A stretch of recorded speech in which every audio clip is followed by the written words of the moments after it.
¿Cómo están? Muy buenos días, buenas tardes, buenas noches a la hora que estén viendo esta nueva entrevista en el canal del Programa de Estudios Europeos de la Universidad de Concepción.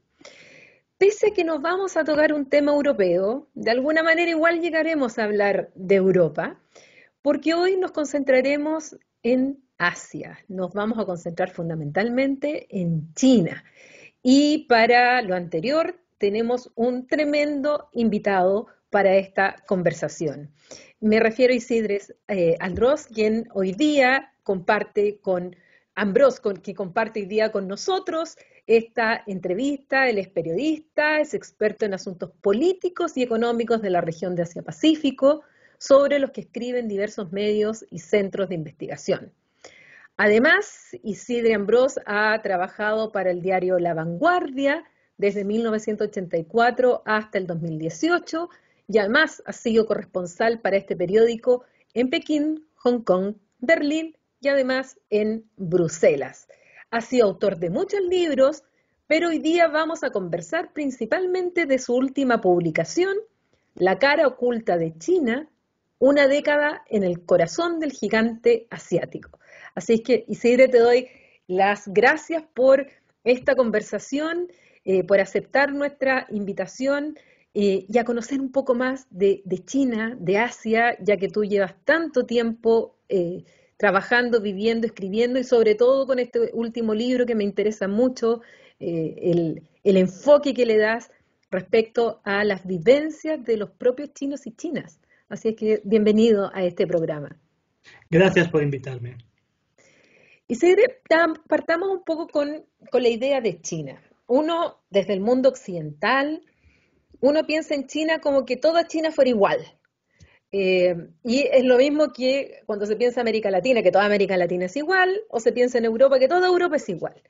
Sin embargo, cuando uno lee un poquito más de China, sabe que hay muchas Chinas dentro de China y que depende de qué parte de China estamos hablando, porque vemos por un lado todo lo que, lo que es Shanghái y todo ahí un desarrollo, pero también hay una China profunda, muy pobre, muy agrícola, muy con otras realidades. Entonces, lo primero, tu visión general de China para que después entremos a ahondar un poco más en estas grandes diferencias que hay. Sí, como muy bien dices, hay muchas Chinas. Hay que tener en cuenta que es todo un continente. Un continente, me atrevería a decirte, socialmente y geográficamente. Eh, cualquier vuelo desde Pekín a otro lado de país son fácilmente 3, 4 horas. El vuelo Pekín-Hong Kong, por ejemplo, son 4 horas y media de vuelo. O sea, más que nada para que te hagas una idea de la distancia enorme que hay, ¿no? entre una parte y otra. Por ejemplo, geográficamente, China tiene grandes diferencias climáticas. El norte es muy seco, hay problemas de sequía. Y, por ejemplo, en el norte está la ciudad de Harbin, que fácilmente en invierno alcanzan los 20, los 30 bajo cero. Es famosa, en esa ciudad es famoso por Navidades el llamado Parque de Hielo, que es una especie de atracción donde los habitantes de Harbin construyen edificios de tamaño natural con bloques de hielo y después se visitan. Y por otro lado, en el sur, más allá de Cantón y de Hong Kong, está lo que ellos llaman la isla de Hainan, la isla tropical, donde ni siquiera por Navidad bajan de los 18 grados. Es decir, para que uno se haga la idea de lo grande que es China, de lo enorme y de la amplitud de climas, de costumbres, porque eso también influye en las comidas, el vestir, la manera de desarrollar la ciudad, ¿no? No es lo mismo en el sur, donde la gente vive en la calle, que en el norte, donde un taxista en Harpín, yo le preguntaba, bueno, pero ustedes, ¿cómo viven en invierno con esas temperaturas? Porque estábamos más o menos a 20 bajo cero. Y me dijo, no, nosotros vivimos bien. Hasta que no nos castañetean los dientes, no hace frío. Ah, pensé, muy bien, muy bien. Gracias por la información, ¿no? ¿Y a qué temperatura les castañetean los dientes? Claro, es lo que le pregunté.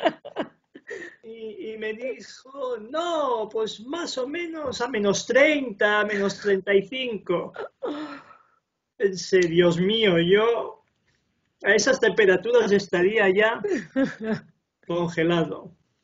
Oye, además de las diferencias geográficas, China también tiene un polo de desarrollo, que es estas zonas especiales que se instalan en toda esta parte de Shanghái, que en definitiva cuando uno ve, uno se pregunta, nunca he estado en China de partida, pero lo que he estudiado, leído y por gente que estaba allá, o sea, llegan a esta zona y quedan impresionados de la modernidad, en el fondo de tener un sistema absolutamente de mercado dentro del sistema Absolutamente. comunista, y que pasa a ser como y esto fue pensado por los chinos, porque también hay que decírselo a la gente que no es que haya surgido así, o sea, los chinos pensaron en su momento en crear estas zonas especiales de desarrollo.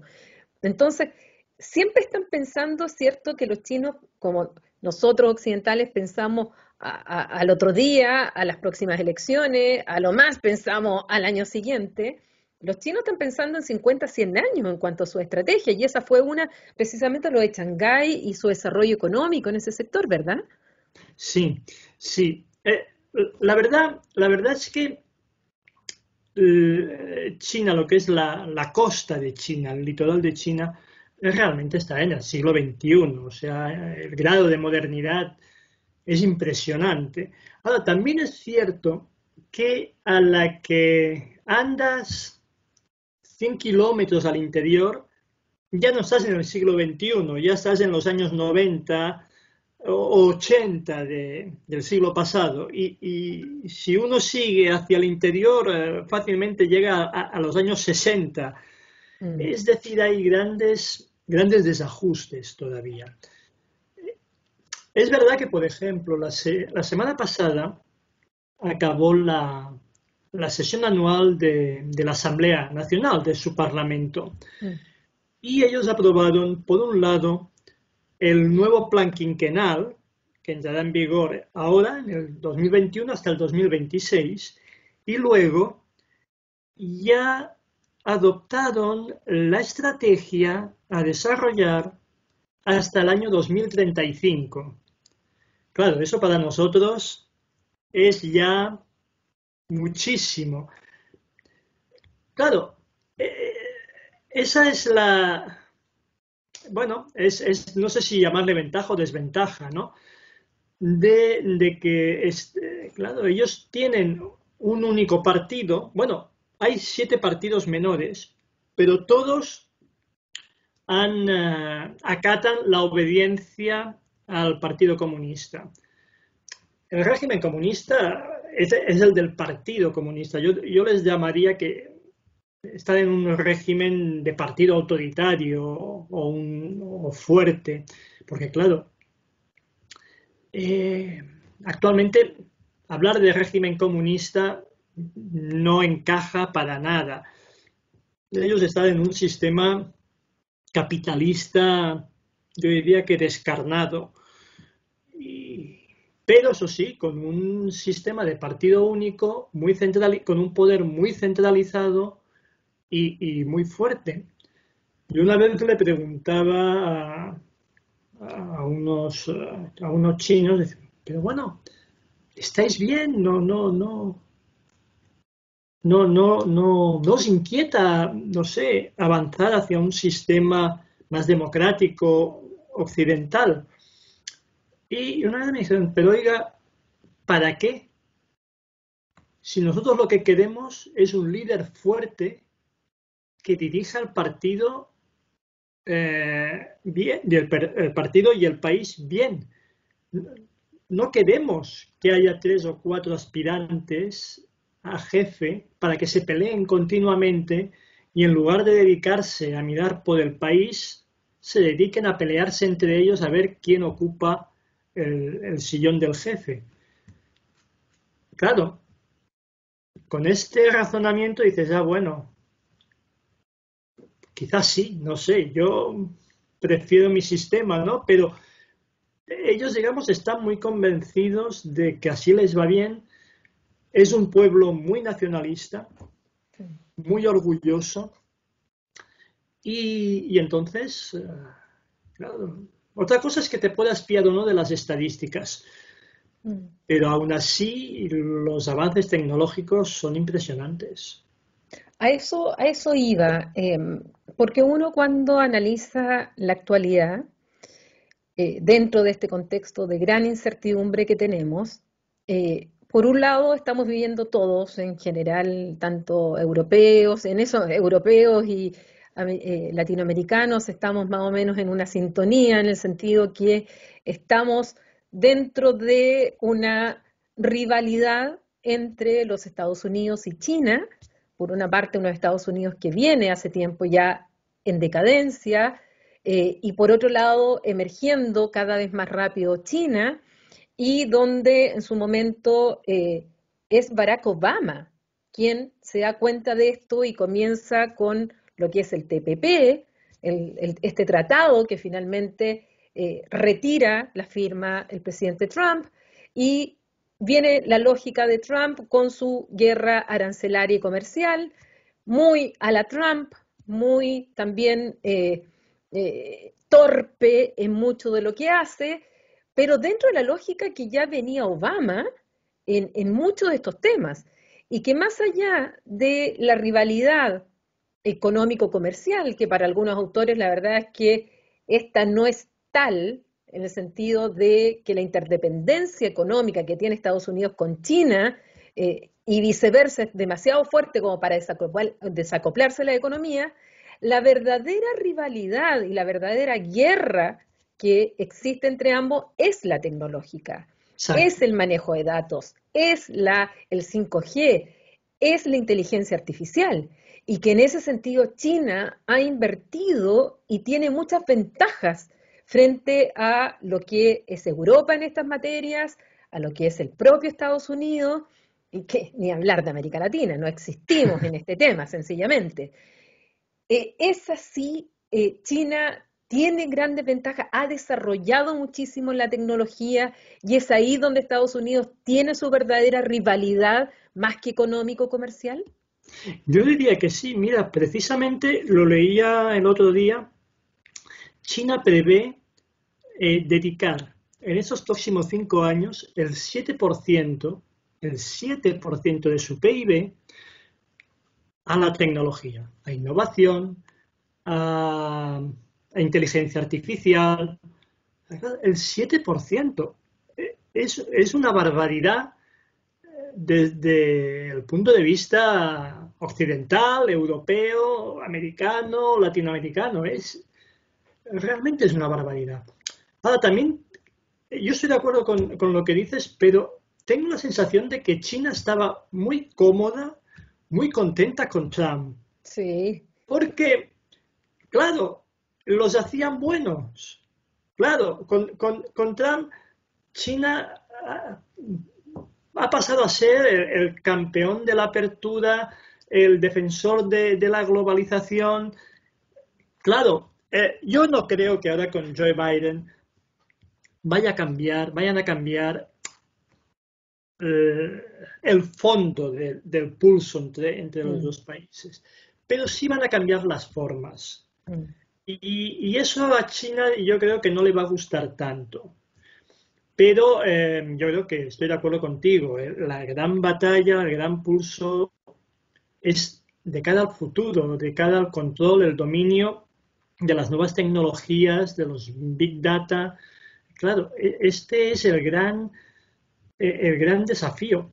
Además, no hay que olvidar, los iPhone, los celulares, todo se ensambla en China. O sea, es que el tema, el gran problema que tenemos, yo diría, en Occidente, es que durante mucho tiempo se han puesto, digamos, todos los huevos en el mismo cesto.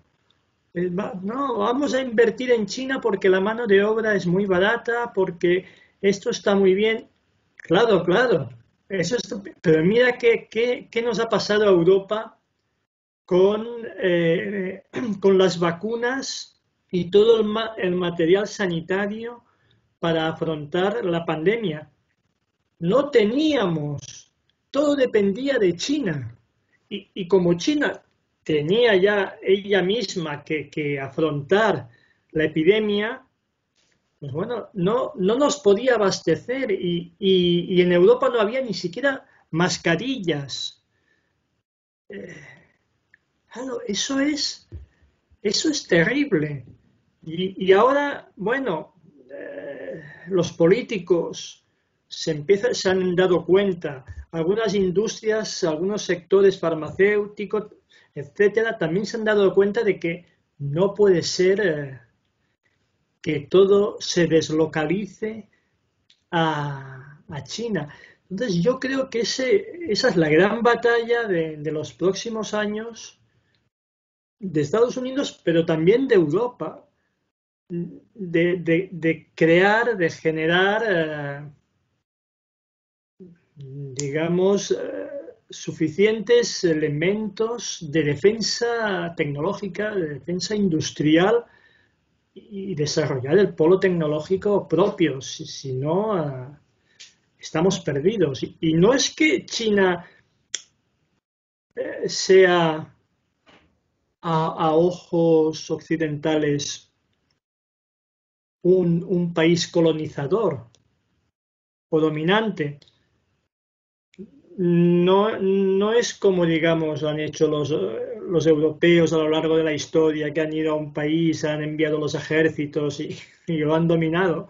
No, ellos envían, en todo caso, trabajadores, envían tecnología, envían industria y influyen a partir de esas armas. Siguiendo en esa misma línea, eh, claro, europeos han planteado ahora, han retomado un concepto que es esto de la autonomía estratégica, justamente por lo que se dieron cuenta que tú señalas que dependían mucho de las mascarillas, los ventiladores chinos, además. Recordemos que compraron incluso algunas imágenes hasta vergonzosas, como se levantaban las mascarillas al pie del avión cuando llegaban, pero también pasó que muchas mascarillas que llegaron y se compraron estaban bastante defectuosas, de mala calidad, pasó en varios países en Europa. Entonces, por un lado, Europa retoma este concepto con más fuerza y que lo sigue desarrollando ya no solo en el ámbito militar, esto de la autonomía estratégica.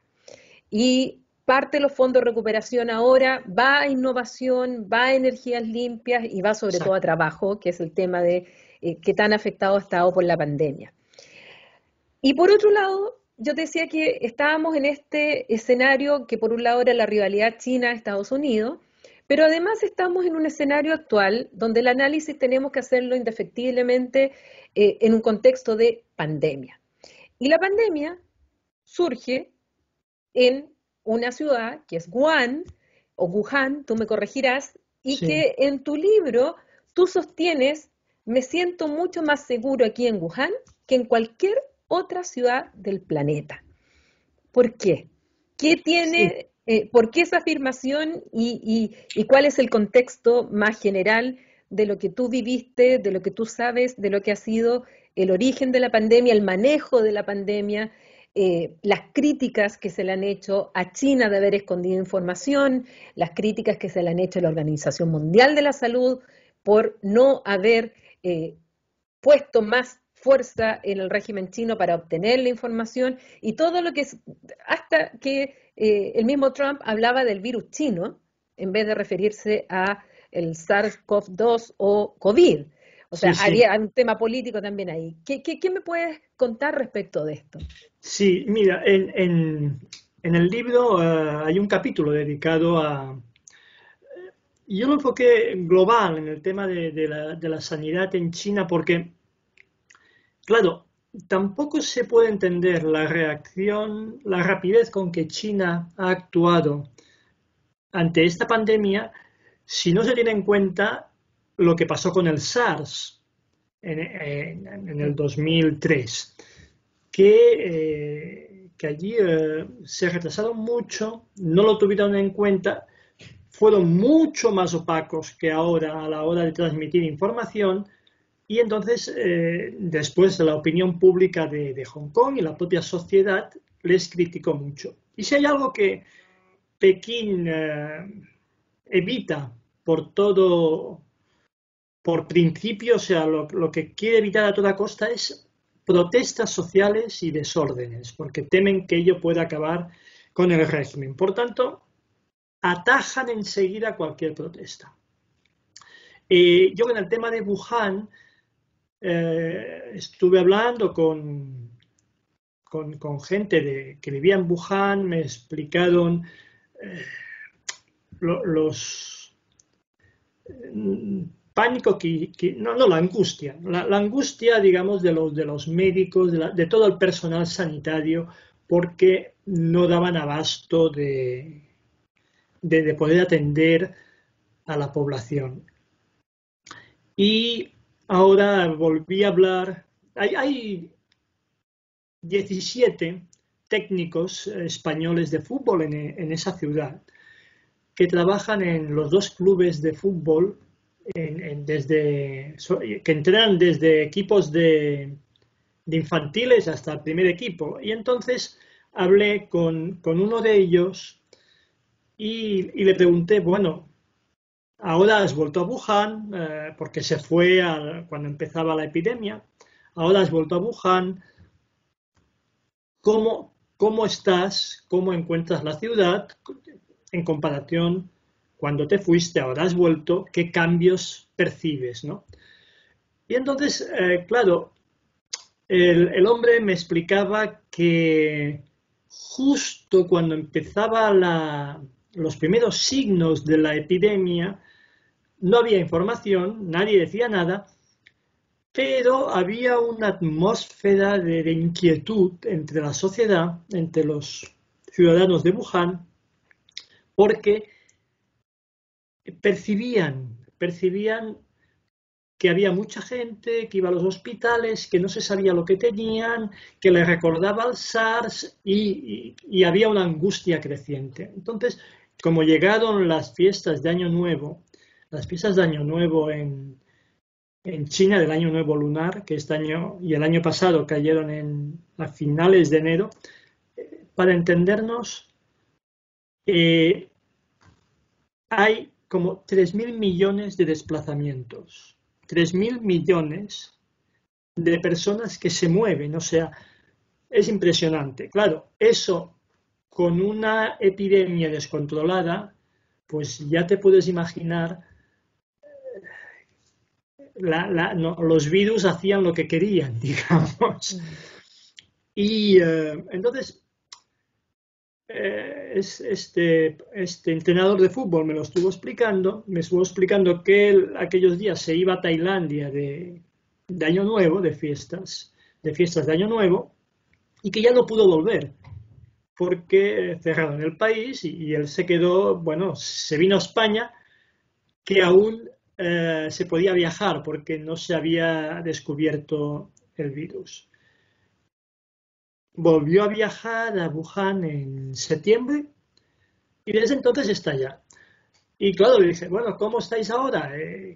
¿Cuál es el ambiente? Y me dijo, dice, no, esto es ahora, me siento más tranquilo y seguro que en ninguna otra parte del mundo, porque las autoridades, a que detectan 2 o 3 casos, se cierra la ciudad.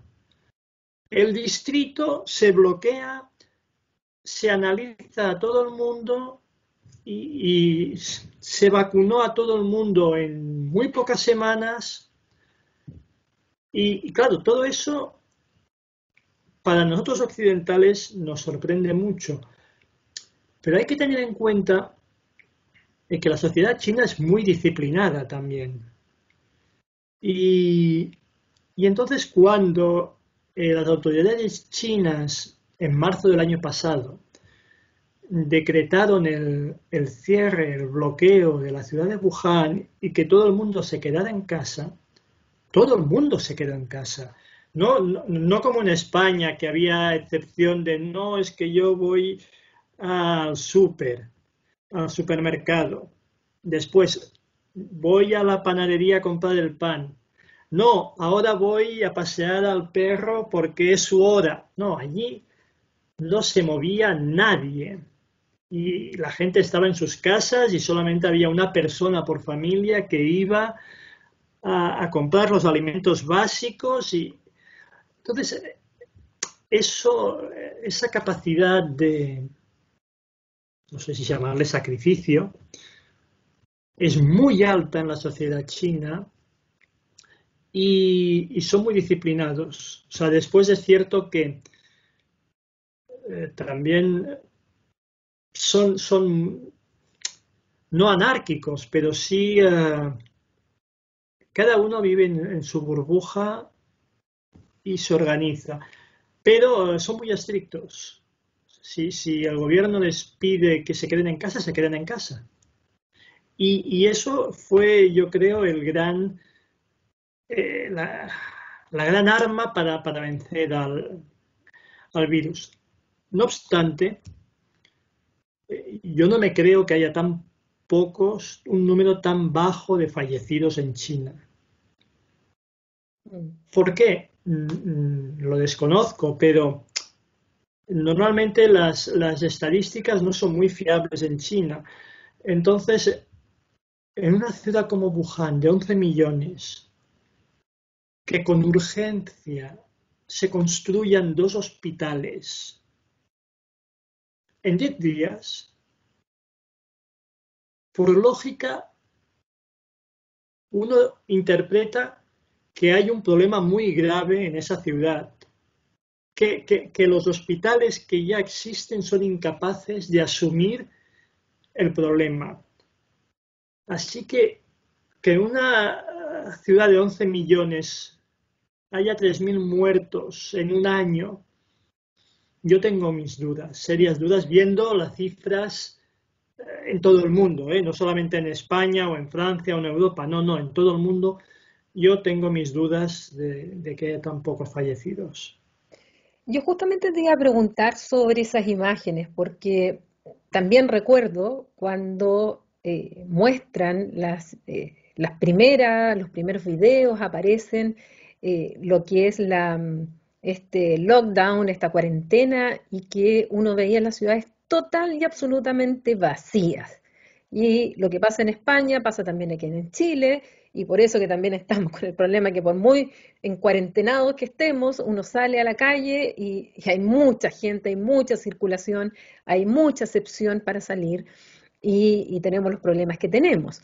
Pero el caso chino, aparte de ser disciplinado, ¿qué pasaba con ese chino que rompía las reglas? ¿O sencillamente ellos no rompen las reglas? ¿Qué pasa con el régimen? ¿Cómo reacciona a esa persona que no se queda en la casa y sale sin permiso? ¿O sencillamente ellos, ya sea por miedo o por una estructura cultural y mental, no salen? Sí, yo creo que básicamente, es cierto que había gente que salía, pero fundamentalmente por disciplina, desde niños, digamos, yo creo que están acostumbrados a obedecer las órdenes, digamos, del partido. Y por tanto, porque el que manda, organiza y da las directrices es el partido y el gobierno ejecuta. Entonces yo creo que sí, que aquí había un tema de disciplina y por tanto de cumplir las órdenes.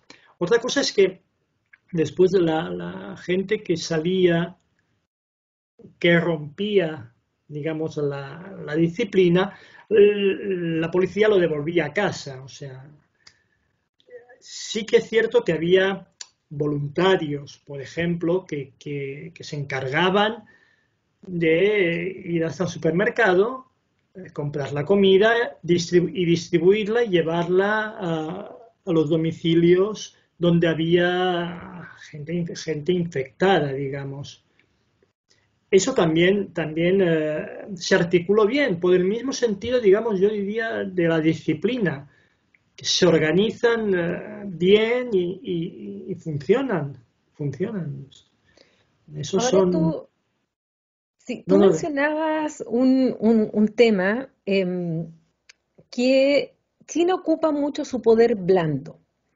sí, No es esta idea de la expansión de la intervención militar, de las intervenciones o el expansionismo típico, clásico de siglos anteriores de los europeos, o el intervencionismo militar propio de los Estados Unidos, sino que en eso los chinos han sido bastante, comillas, inteligentes de ir ampliando su influencia en el mundo a través de lo que Joseph Nye llama el poder blando, el comercio, la cultura, estos acuerdos con otros estados, incluso a nivel subestatal, porque debo contarte que mi región, que es la región del Biobío en Chile, tiene un acuerdo con la provincia de Hubei y la ciudad de Concepción tiene un hermanamiento con Wuhan. Y una de las actividades que hubo hace poco fue un contacto por videoconferencia entre el alcalde de Concepción con el alcalde de Wuhan y que ellos nos contaban cómo habían, justamente lo que tú nos señalas, cómo habían logrado controlar finalmente la propagación del virus y creo que nos ofrecieron, no sé, 12.000 mascarillas de regalo y eso para una ciudad en el sur de Chile, evidentemente es parte del poder blando, de claro. influencia. Aparte de eso, hay muchos institutos Confucio cada vez que se abren más en Chile, o también producto de estos hermanamientos o acuerdos, hay colegios públicos, liceos públicos que estaban a cargo antes de las municipalidades, donde hay profesores que vienen de UBEI o de otras provincias con las cuales también tenemos convenio y vienen a enseñar chino mandarín, todo pagado por las provincias. Y eso en el fondo es ir aumentando su influencia Ah, en el mundo.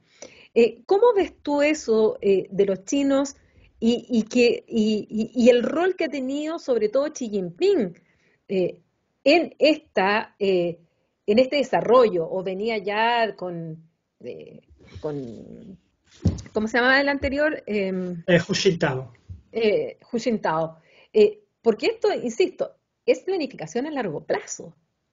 ¿Cómo Sí, ves tú esto y cómo Xi Jinping también ha planteado también este tema?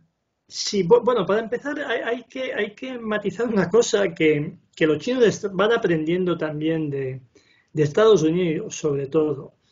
Y, por ejemplo, en lo que es el Pacífico sí que hacen demostración de su poderío militar, que Sí, el mar de China, todo ese sector. exactamente, que han creado de la nada, digamos, una docena de islas artificiales, de atolones, de Mm, pedazos de rocas en el mar, han sido capaces de extender esa superficie con millones y millones de toneladas de arena hasta convertirlo en unas islas con instalaciones militares también, para dejar constancia de que ese es su mar y es su dominio y están dispuestos a demostrar su soberanía, a imponer su soberanía territorial en esa zona.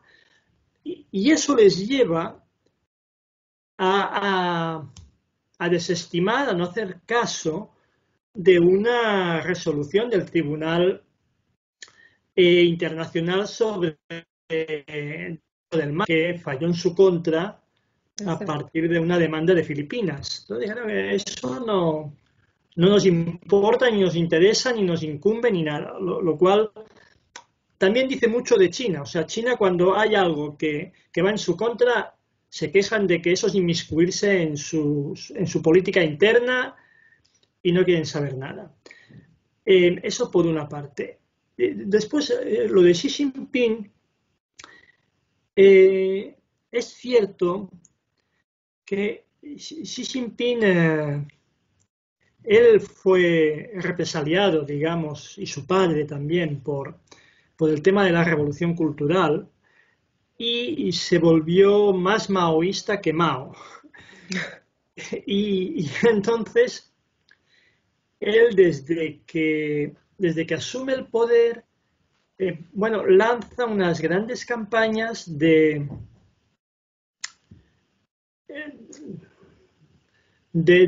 retorno a los orígenes, por llamarlo de alguna manera, igual que Trump, de América primero y él pues hace lo mismo, China primero, hay que volver al imperio del centro, el mundo tiene que reconocer el poder de China como gran imperio planetario. En esa historia, digamos, se inventa, bueno, más que, sí, se inventa lo del gran sueño chino, que es eso, el renacimiento de la nación china, y luego, con mucha habilidad, crea o lanza el proyecto de las nuevas rutas de la seda marítima y terrestre, que en definitiva, si nos fijamos, es agarrar todos los convenios bilaterales de China con otros países, encadenarlos y decir, bueno, esto es la nueva ruta de la seda del siglo XXI. China hace acuerdos con países de Asia, de Oriente Medio, de Europa y lleva sus productos desde Shanghái a Buenos Aires o a Santiago y Chile, Argentina o España envían a través de esas vías marítimas y terrestres sus productos a China, ¿no? Es muy hábil. En definitiva, es ponerle un lazo, una corona o un título de globalización a un comercio bilateral. Y en eso también hay que agradecérselo a Trump, lo que decíamos. China ha vivido muy cómoda, muy a gusto con Trump, porque mientras Trump decía, no, América primero, nada de globalización, claro, China decía, no, no, yo defiendo la globalización, miren mis rutas de la seda marítimas y terrestres, y hemos creado un banco de infraestructuras para financiar infraestructuras a los países que necesitan financiación. O sea, se ha convertido en el gran adalid, en el gran defensor de la globalización, además en una época en que justo la economía, las grandes industrias chinas empezaban a tener stock que les sobraban ya porque el consumo interno en China da lo que da. O sea, y la clase media pues, como en todo, ellos tienen todavía una clase media que está creciendo, pero que ya está sufriendo los mismos problemas que en cualquier parte del mundo en cuanto a salarios. Y por tanto tampoco pueden gastar muchísimo. Entonces también en este contexto interno, Xi Jinping dice, bueno, aunque crezcamos menos en el interior, vamos a exportar más.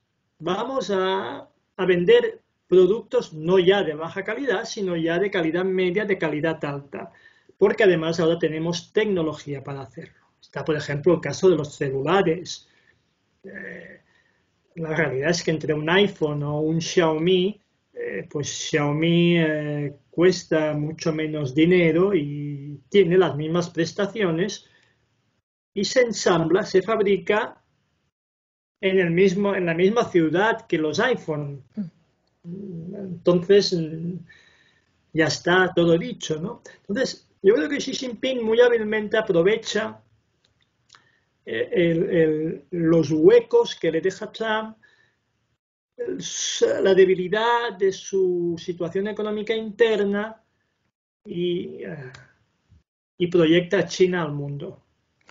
De hecho, dentro de eso, la actitud de China frente a la pandemia, donde se la apuntó con el dedo, sobre todo por parte de Trump en un momento, pero en algún momento también la Organización Mundial de la Salud. Bueno, ¿de qué manera en el fondo empieza a reaccionar China? Era que cuando Estados Unidos dice yo suspendo mi contribución a la OMS, por ejemplo, que es el mayor contribuyente, luego viene la fundación de Bill y Melinda Gates. ¿Qué es lo que hace China? China dice, yo pongo más dinero. Hay muchas, incluso en Naciones Unidas, muchas misiones en el mundo están liderados por chinos. Eh, es decir, todos aquellos espacios que Trump fue dejando fueron muy hábiles los chinos para irlos tomando. Y en esto de las inversiones, o sea, es cosa de ver lo que pasa con África primero, que poco se habla de las inversiones africanas, de las inversiones chinas en África. África depende totalmente de los créditos y de los dineros en inversiones chinas. Y en el caso, si lo llevamos a América Latina, bueno, ¿por qué la situación está como está en Venezuela y no ha habido un cambio? Es que detrás también están, por un lado, los rusos, pero también están los chinos, que le han prestado muchísimo dinero a Exacto, Maduro y por lo tanto no quieren que caiga, porque si no su dinero sencillamente claro. no vuelve. Entonces, es mucho más el impacto que ha ido teniendo, así como las redes que ha ido tejiendo China, de lo que la gente pudiera pensar a primera vista respecto a un discurso, porque escuchar en Davos, que es el centro de el globalismo de esto, escuchar a Trump, por un lado, con una posición absolutamente proteccionista, y por otro lado a Xi Jinping, con un discurso globalista total, o respecto del mismo medio ambiente, que el tema del medio ambiente es muy fuerte en el caso de China, sobre todo en la ciudad de Pekín, también hablando de que hay que trabajar en estas materias. O sea, es el mundo al revés que vemos, en definitiva, de lo que estábamos acostumbrados. Sí, sí, sí, es que es así, es exactamente así. A ver, hay dos aspectos. Uno es verdad y es el mundo al revés. Y por otra parte también es un discurso lógico desde el punto de vista chino en el sentido de la evolución de la sociedad y del país. Porque es evidente que China está preocupada por el medio ambiente porque, claro, ellos están intentando, digamos, desviar lo que es toda la contaminación que antes se concentraba en las grandes ciudades, cada vez están enviando, por decirlo de alguna manera, por una parte las fábricas, las factorías al interior, a zonas más despobladas, donde afecte menos la contaminación. Esto por una parte, y después sí que ellos están avanzando mucho en el tema del control de la contaminación y del medio ambiente. No obstante, para ellos es un desafío muy fuerte porque, para empezar, gran parte de la calefacción, y volvíamos a lo del principio, de unos inviernos muy fríos, es a carbón. Mm. Entonces, claro, mientras sea carbón, la contaminación es muy elevada. Pero claro, también es la materia prima más barata que calienta los hogares, las casas. Por tanto, esto es todo un problema encadenado, es un problema de dinero, un problema económico, es un problema de mejores salarios, más bienestar y poder financiar unos sistemas de calefacción, digamos, Mm. más limpios, pero más caros. Eso por un lado. Luego está el tema de la contaminación de los vehículos. Claro, las ciudades son enormes. Shanghai son 26 millones de habitantes. Pekín son 22 o 23 millones. Bueno, ahora no lo sé, pero deben haber ahora 8 millones de carros más o menos en Pekín. Claro, no todos llevan catalizadores para Entonces, el día que sale la mayoría de vehículos en las calles de Pekín, si a eso le sumamos lo que pasaba ayer o antes de ayer, una tormenta de arena, claro, la contaminación alcanza niveles enormes. Entonces, para ellos es un desafío muy a largo plazo, que posiblemente lo ganarán, seguramente, pero tardará muchos años. Por ello también es por eso que ellos a nivel exterior lanzan siempre la propaganda de los acuerdos del clima de París, están en todas partes, pero también es cierto que una cosa es las grandes declaraciones que hacen más allá de sus fronteras y después es la aplicación en el país de esos acuerdos, que en eso a veces no se cumplen, ¿eh? Y son mucho más lentos. O sea, Y no solo pueden los estar, chinos, ¿ah? sí, pueden estar muy Eso a no es favor de monopolio de hacerlo. los chinos, esas grandes declaraciones hacia el exterior y después el interior Sí, no se cumple totalmente. exacto, porque en el ámbito, por ejemplo, de la globalización, Xi Jinping creo que fue en el 2017, hace unas grandes declaraciones de apertura de mercados y tal, pero luego las empresas extranjeras en China no pueden competir en igualdad de condiciones que, que- que las empresas chinas. Entonces, claro, eso es una pura contradicción. Mm. O sea, Ahora, no podemos dejar de hablar del tema de los derechos humanos. uh, Em, yo recuerdo que en general siempre se le pregunta, sobre todo a los líderes occidentales, y en esto me refiero a europeos, a latinoamericanos, la típica pregunta que se le hizo a Angela Merkel muchas veces, sobre todo a Alemania, que tiene mucha relación económica y de inversiones con China. La típica pregunta era, bueno, pero ¿cómo pueden estar realizando acuerdos comerciales, económicos y estrechando lazos con China cuando al mismo tiempo hay violación a los derechos humanos en China? ¿Hasta dónde llega ese discurso? Por ejemplo, a la Unión Europea siempre se le saca en cara esto de los valores, de la promoción de los valores, de la democracia, el Estado de Derecho, el respeto a los derechos humanos, donde además hay tratados de la Unión Europea donde tienen cláusulas democráticas, es decir, condicionantes, por ejemplo, con nosotros latinoamericanos, al cumplimiento de los derechos humanos para que el tratado siga en vigor. Pero sin embargo, con China se tiene un doble discurso que lo tienen todos los países, por cierto, y que esa típica pregunta que se le hace a los líderes y los líderes tratan de una forma u otra contestarla sin decir lo que todos sabemos que ocurre. ¿Qué pasa en ese una, punto? ¿Qué crees tú? no, yo estoy de acuerdo contigo. Y es más, fue una vez, creo que fue Hillary Clinton, que dijo, bueno, uno no puede morder la mano del banquero.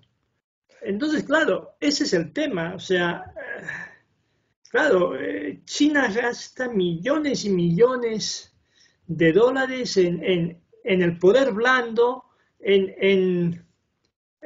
bueno, no tanto en invertir, pero sí, en muchísimas inversiones.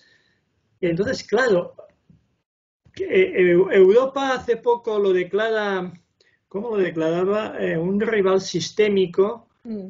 y un socio, bueno, no me acuerdo muy bien, pero era un rival sistémico.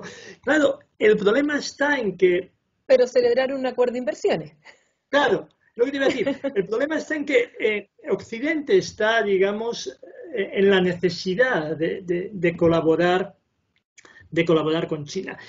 Normalmente China en todos los acuerdos que firma también incluye el tema de existe una sola China y somos una economía de mercado. Claro, el principio de una sola China es para acabar y aislar a Taiwán y el tema de la economía de mercado, bueno, es para que se le reconozca como un sistema de economía de mercado, pero no es cierto.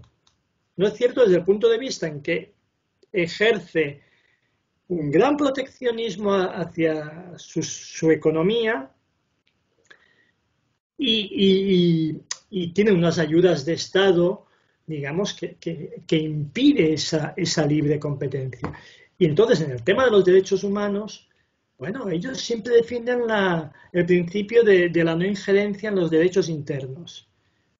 Claro, eso queda muy bien y es verdad, pero cuando los estás, digamos, limitando y extralimitando en esos derechos humanos, es lógico que te señalen.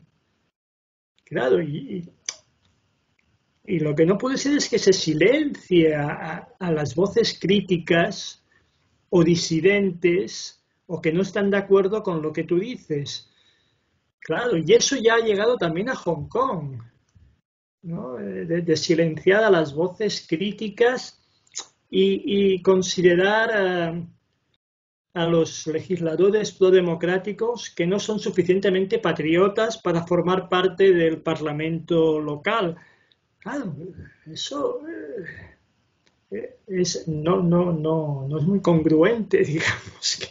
O sea, es una flagrante violación de derechos humanos por todas partes. Otra cosa es, digamos, que, claro, existe tal equilibrio entre países, tal interdependencia, y es tal el poder de China que no se puede obviar a China. Y por tanto, pasa lo de siempre, ¿no? Que los dirigentes de nuestros países se ponen de perfil, miran hacia el otro lado, pero es así, es Ahora, tremendo.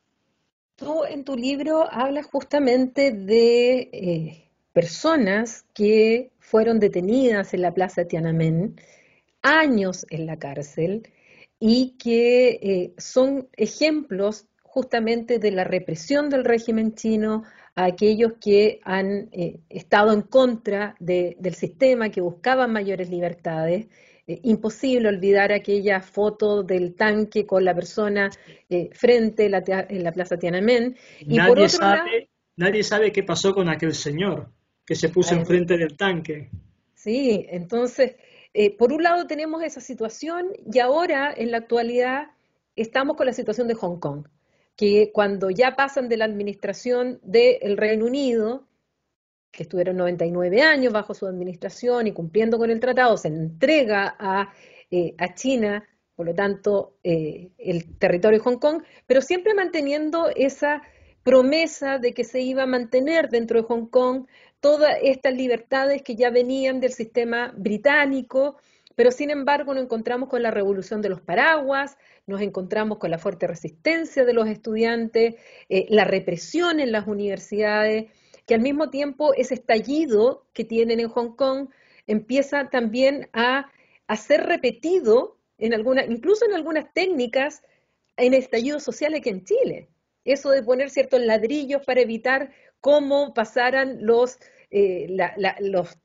policías, las fuerzas especiales, o sea, técnicas que se utilizaron por estudiantes en Hong Kong, hoy día producto de las redes sociales, las vi aquí en las calles de Concepción para el estallido social. Entonces, además coincidió ese estallido con muchos estallidos sociales en muchas partes del mundo y viene la represión china, donde además se les aplica una legislación que es condenada por la Unión Europea, pero que finalmente se impone el poder. ¿Y qué pasa ahí? ¿Es realmente es un desafío para el régimen comunista, para Xi Jinping, o solamente es una manifestación de poder más y que va a controlar la isla, que va a controlar a Hong Kong y que no va a pasar más allá porque tienen el poder, o esto sencillamente bajo esa capa, como le ocurrió a la Unión Soviética también en su momento, existe, se va incubando un descontento o no? Definitivamente lo que tú me decías al principio, que los chinos decían, yo estoy bien, ¿para qué quiero democracia? Bueno, la pregunta es muy compleja y no es fácil de responder. Vamos a ir por partes. Por un lado, primero vamos a Hong Kong, ciudad y sociedad. La sociedad de Hong Kong, en realidad, es digamos, punto álgido del poder económico de la capacidad o de la ansiedad china para hacer negocio. Entonces quiero decir con esto que los hongkoneses lo que siempre miran bueno, hongkoneses y no hongkoneses, y los chinos es hacer negocio. Entonces, mientras se haga negocio, todo va bien, por una parte. Entonces, quiero decir con eso que los hombres de negocios de Hong Kong siempre han sido pro Pekín, porque les garantiza estabilidad. Y unido a esto, Hong Kong siempre ha sido la ciudad de entrada y salida de capitales de China. De salida porque... Me suena un poco a la City de Londres, ¿ah? En su relación con la Unión Europea. Exactamente, ¿no? O sea, es la puerta de salida del capital chino y por otro lado es la puerta de entrada de las empresas internacionales porque hay unas garantías jurídicas que la China popular no da. Eso por un lado. Claro, esto funciona para la sociedad hongkonesa, el establishment. Pero claro, hay muchos jóvenes que se dan cuenta de que ellos no gozarán de los mismos privilegios que sus padres. Y aquí ya empieza la inquietud, porque aparte les llegan los jóvenes procedentes de la China popular mejor preparados, con un mejor inglés, y eso ya les inquieta. Y además, dicho esto, la sociedad hongkonesa se equivoca al plantear la revolución de los paraguas. Porque China dice, bueno, ahora va a haber unas nuevas elecciones, vamos a avanzar en los acuerdos entre Londres y Pekín, yo propongo los candidatos y ustedes votan, un hombre, un voto.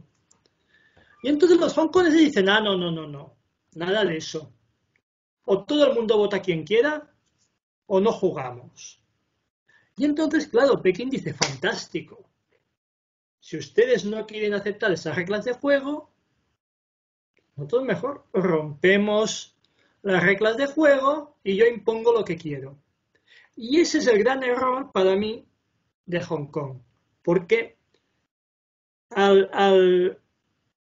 las voces críticas, los disidentes, al romper esa baraja y decir o todo o nada, claro, se enfrentan con la segunda potencia mundial, con un partido comunista muy establecido y con una, bueno, con una manifestación y un sistema de protestas que en un sistema democrático tiene sentido y al fin y al cabo puede haber más represión, menos represión, pero hay un derecho protegido a la protesta que será más o menos escuchado, pero puedes conseguir algunas reivindicaciones, pero no en un sistema que no es democrático. Entonces, lo que ha hecho China, lo que ha hecho Pekín es reprimir esas protestas, modificar e imponer su legislación para silenciar esas protestas. Y una vez hecho esto, va a dejar que todo siga igual hasta el 2047, que es cuando acaba el tratado, los años digamos, en los que Hong Kong es una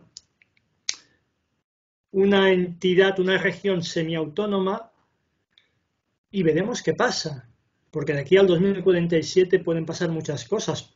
Puede ser que China avance hacia la democracia occidental, cosa que yo no lo veo. Puede ser que se mantenga ese estatus especial para Hong Kong, que es lo mejor que le podría pasar, o puede ser que Hong Kong se convierta en una ciudad más de China, como puede ser Wuhan, por ejemplo, y pierda todos los privilegios que ha tenido. Me preguntarás, ¿y tú qué piensas? Pues yo diría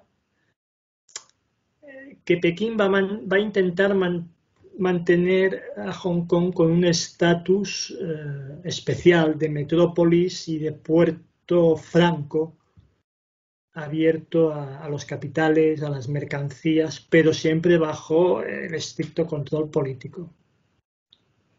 Para terminar, Isidre, ¿qué tú recomendarías al lado occidental, sobre todo aquellos países como ocurre en Europa, como ocurre en América Latina, particularmente en Chile, que nosotros dependemos mucho comercialmente de China, y por otro lado también tenemos muchas relaciones con Estados Unidos. Entonces estamos en un dilema frente a este enfrentamiento entre estas dos grandes potencias, y bueno, ¿y qué hacer si es que vamos a dejarnos presionar en algunos temas fundamentales?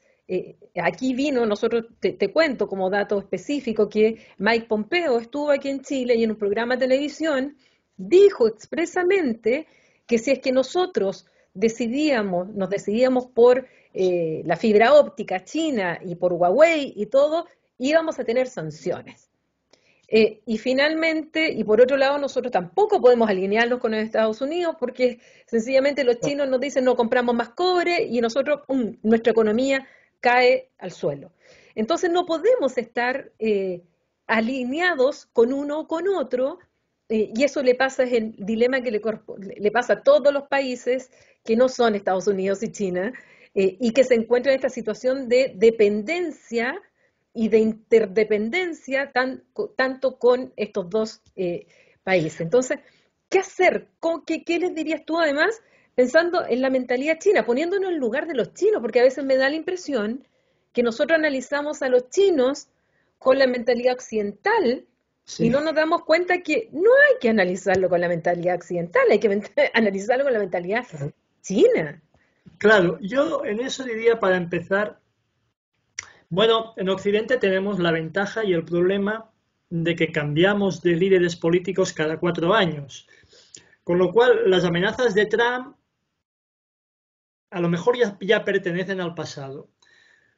Dicho esto, quizás yo como europeo soy de los que piensan, miren, yo creo que lo que tenemos que hacer es trabajar juntos, es decir, tenemos unos acuerdos Mercosur, Unión Europea, por una parte, que yo creo que hay que desarrollar porque Europa y Latinoamérica son unos polos potentísimos, económicamente, políticamente, socialmente, culturalmente.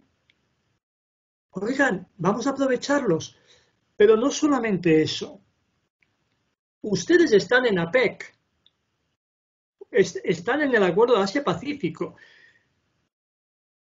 y Europa está en ASEM, en Asia-Europa.